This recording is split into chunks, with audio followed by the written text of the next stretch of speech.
우리나라에는 마약이 어떻게 문제가 되고 있을까? 혹시 뭐 마약 뉴스 같은 거 보신 적 있으신가요? 요즘 최근 들어서 되게 많이 올라온 거를 본 적이 있어요. 그 음주는 아닌데 차가 이렇게 휘청휘청 거리면서 사고를 냈다. 혹시 무슨 약물이라든지 이런 뉴스를 제가 들었던 것 같기도 하고. 그러니까 저는 기사로 좀 봤는데 대마나 프로포폴을 이제 뭐 많이 하시는 분들이 있다고. 뭐 그게 약간 호흡곤란 이런 것 때문에 사망도 많이 한다고 얘기를 들었었던 것 같아요. 그쵸. 대검찰청에서 매년 마약 백서를 내고 있거든요. 마약류 사범 숫자를 보면은 지난 10년간 마약류 사범이 한 2배 가까이 늘었어요. 언론에서 말하는 소위 마약 청정국이 되려면 우리나라 인구 5천만 명 기준으로 마약류 사범이 10,000명을 넘어가면 안 되는데 10,000명 넘어지는 한참 됐어요, 사실. 우리나라에서 가장 많이 쓰는 마약은 메스암페타민이에요. 마약 백서를 보면 이제 메스암페타민 필로폰이라고 부르죠. 메스암페타민은 진정제가 아니라 각성제예요. 힘을 내게 해요. 각성시키고 흥분시키고 좀 심하면 환각도 나타납니다. 그래서 2022년 5월에 마약에 취해가지고 60대 노인을 도로 경계석에 머리를 때려가지고 숨지게 한 그런 사건도 있더라고요. 다들 사용 못하게 돼 있습니다만 사용 못한다고 안 하나요? 그죠? 국내 마약류 사용 추세를 파악하기 위해서 이제 하수 처리장을 봤어요. 하수 처리장에는 모든 약이 다 나올 거 아닙니까? 변을 통해서든 그다음 버리는 약을 통해서든 해수를 검사하면 알 수가 있거든요. 그래가지고 우리나라 27개 좀 대형 하수 처리장을 검사를 했더니만 27군데 전부 다 검출이 됐어요. 필로폰. 다 나와요? 아니 근데 그러면 우리가 사는 모든 지역에 은밀하게 퍼져 있다라고 봐야죠. 세상에. 마약은 사실 한 지역의 문제는 아니거든요. 전 세계적으로 널리 유통되다 보니까 유통시키기 위해서 굉장히 기상천외한 극단적인 방법들이 쓰이는데 마약을 먹어서 위로 넣거나 장에 숨겨서 전달하는 그런 네? 보디패커예요. 보디, 몸이죠, 그죠? 패커는 팩이죠. 몸에 넣어서 옮기는 사례입니다. 동그랗게 해야 돼. 네, 동그랗게 다 마약이에요. 장 안에 있는 건가요, 지금? 네, 장 안에도 있고 각종 우리 몸에 다 그냥 뭐 숨길 수 있는 곳에 다 숨겼다라고 생각하면 되는 것이죠. 이게 사실 그전까지 남의 나라의 이야기였거든요. 네. 외국인이 우리나라를 경유해서 가다가 잡힌 사례들은 좀 있었어요. 네, 그런데 2022년 9월에도 한국인도 잡혀요. 공항에서 검거가 됐다면 차라리 다행이에요. 이 사람 자택에서 죽은 채로 발견이 돼요. 그래서 많약이 터져가지고 그때 위에서 엑스터시 봉지가 몇 개가 터지냐면 79개가 터져요. 79개가. 급성 마약 중독으로 죽은 채로 발견되죠. 심지어 이 사람 모발 검사를 해보니까 이 사람 모발에서 마약이 안 나와요. 아, 그럼 본인이 했던 거 아니고? 예, 한 것도 아니고 순수하게 판매 목적으로 유통시키려고 가져온 거예요.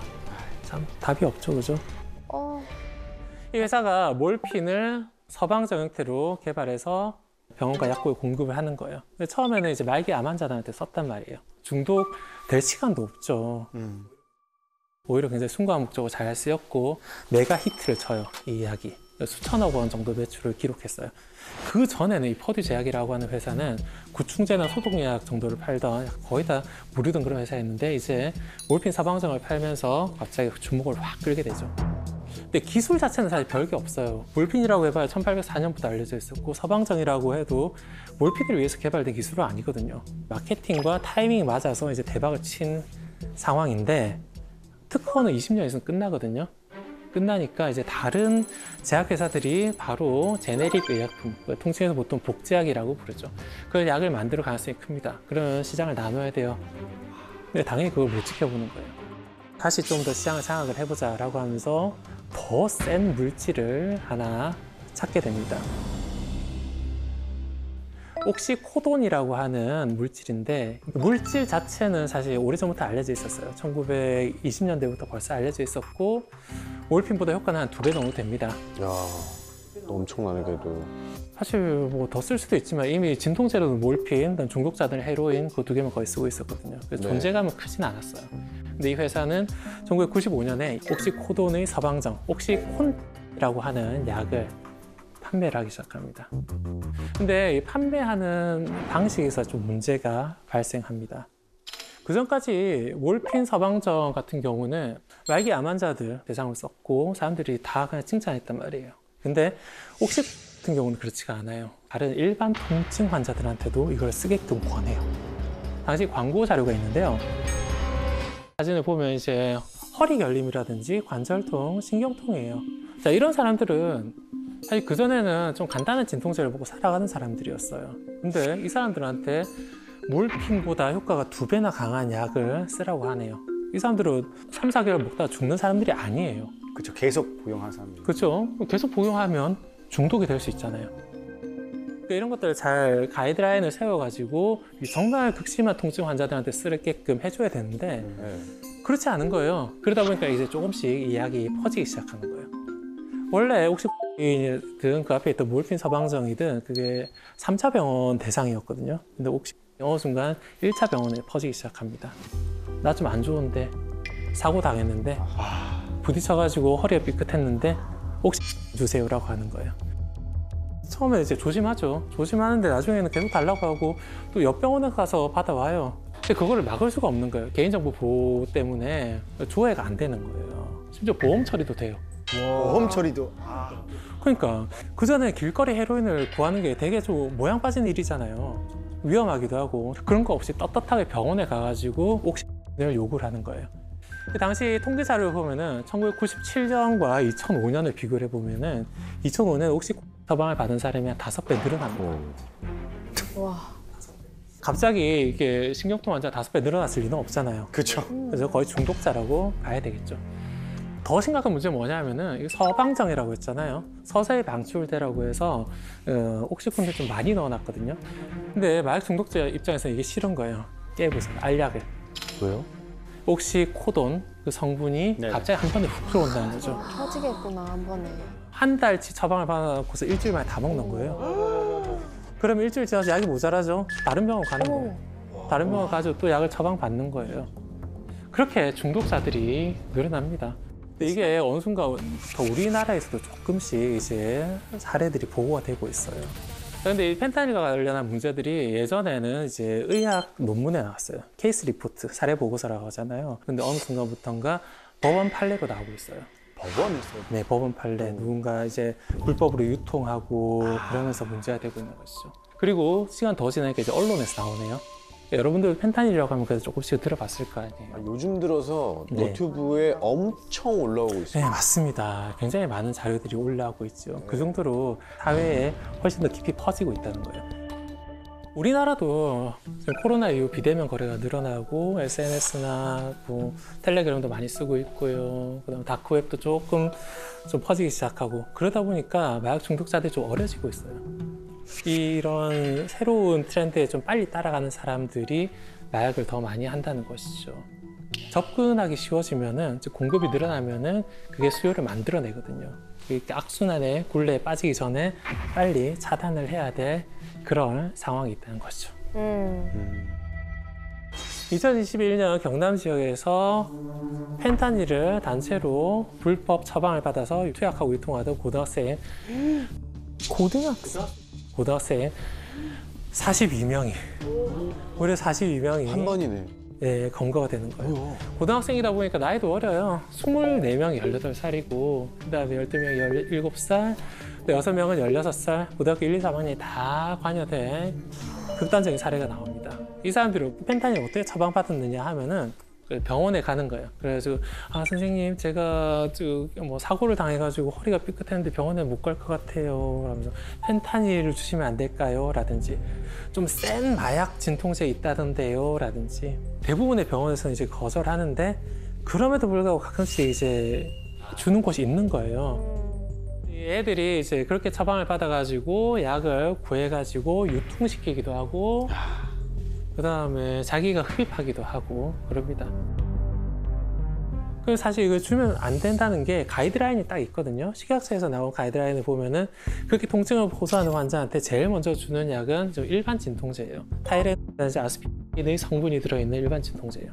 그거를 먹고도 계속 통증이 심하면은 그 다음에 마약성 진통제를 줄 수 있습니다. 마약성 진통제 중에서도 좀 약한 거죠. 펜타닐로 바로 가지 않고.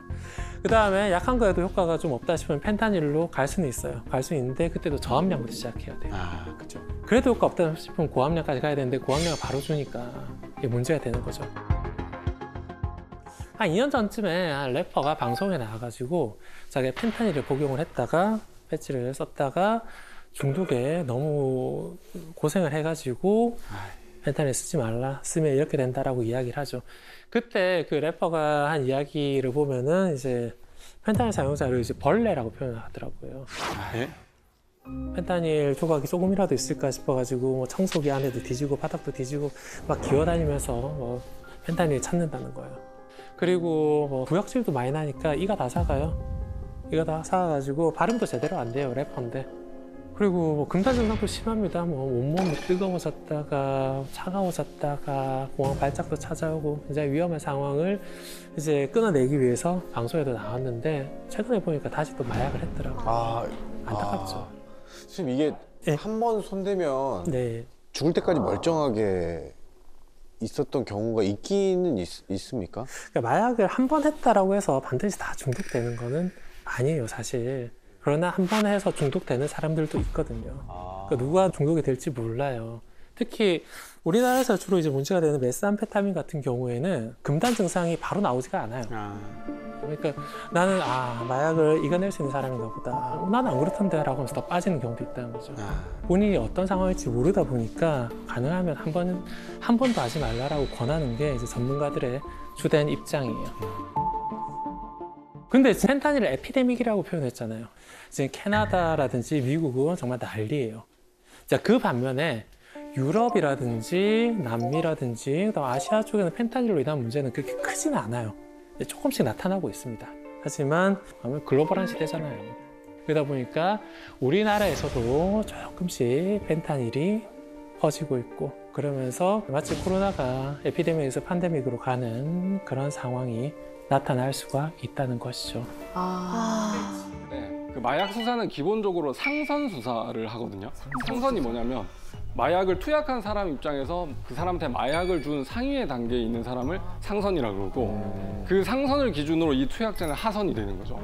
그래서 그 마약을 투약한 사람들이 검거가 되면 나 저 사람한테 마약 샀어라고 해서 그 상선을 이제 속칭 또 내린다라고 하거든요. 상선을 이제 내려서 제보를 하면 그 상선에 대한 추적을 해서 그 사람을 검거하게 되는 과정입니다. 그래서 요새 뭐 MZ세대라는 말처럼 이제 세대 간을 어떤 구분하는 말들이 좀 유행을 하고 있는데 마약 세계도 올드보이와 영보이가 존재합니다.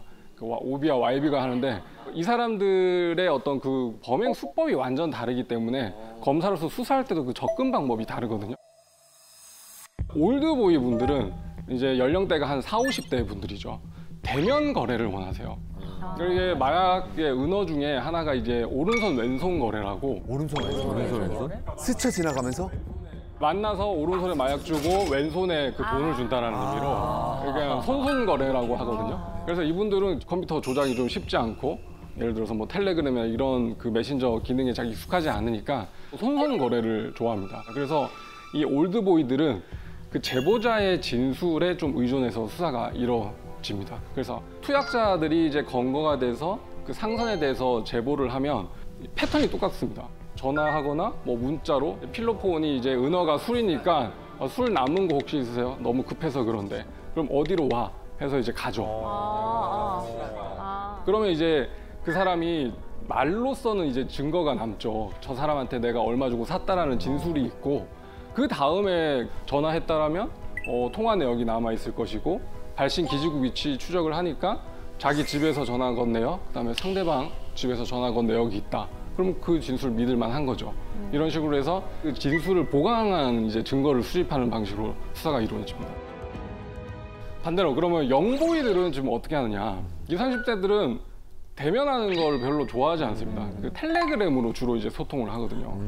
그 텔레그램의 특성이 상대가 한 사람이라도 그 대화방을 나가버리면 그 대화방이 이제 다 폭파가 돼버리고 뭐 비밀 대화방을 또 차려서 일정한 1분 시간이 지나면 다 그냥 자료가 삭제되는 그런 식으로 이제 보안성이 강화되니까 구매해서 투약한 사람을 잡아도 그 상선을 모르는 겁니다.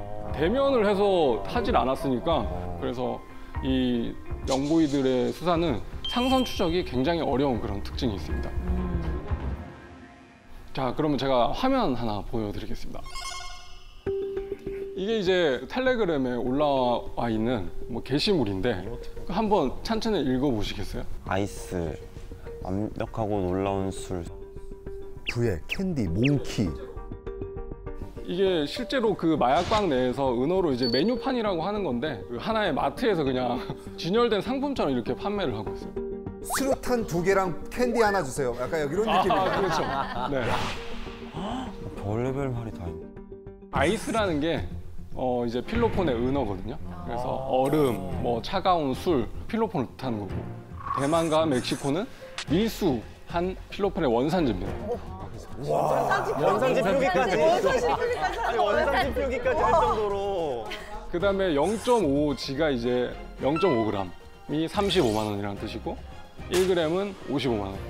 이게 근데 실제로 이 사람들을 그 휴대폰을 압수수색 해보면 이렇게 돼 있습니다. 1G 얼마예요?